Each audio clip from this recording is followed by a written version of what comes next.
So the flag leaf is out in this field of winter wheat, and the head is, I don't know if I can do this with one hand. The head is here.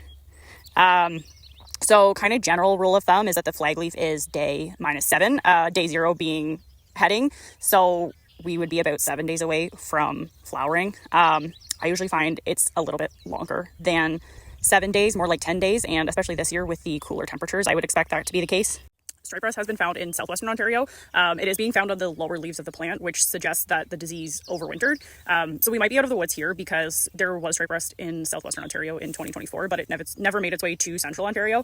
But it's certainly something to be aware of because it can have major yield implications if it's not controlled, if you do have infection.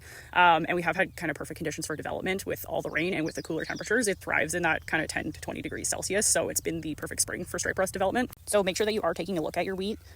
Stripe rust is relatively easy to identify. You'll see yellow or orange spots on the leaf that eventually develop into long stripes. The fields that will be at highest risk are those that didn't receive a T1 application, so that's where I would be checking first. If you do have stripe rust, it's critical to control infection before it reaches the top leaves of the plant, especially with wheat. That flag leaf is responsible for most of the photosynthesis during the grain fill period.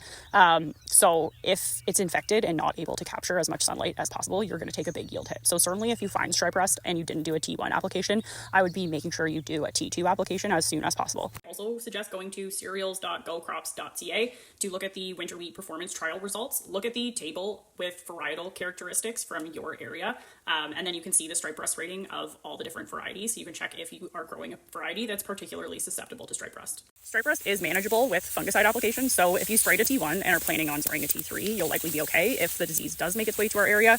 Prosero Pro has an excellent rating for the control of stripe rust, so if you're planning a Prosero Pro application, you're likely in good shape, and you can check out ratings of all wheat fungicides from Crop Protection Network, which I'll link in the video description. Optimum timing for your Prosero Pro is when 75% of heads are emerged on the main stem to when 50% of the heads are flowering. It's usually about a 5 to 6 day window, and you're better to go later than earlier because it does have some reach back activity. General rule of thumb is to time your T3 application when 50% or more of your field is in the right stage. I prefer to make sure to time it when the best area of your field is in the right stage.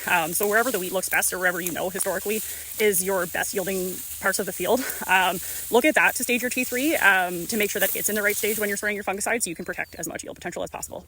Coverage is key with your T3 fungicide. Keep your water volume up. We recommend 20 gallons per acre. Keep your boom low as close to the canopy as possible, and make sure you're selecting the right nozzles to give you adequate coverage. Prosero Pro is rain fast in 1 hour, and it does require the addition of a non-ionic surfactant. Check out this chart or scan the QR code on the top of your box for application info. Happy spraying!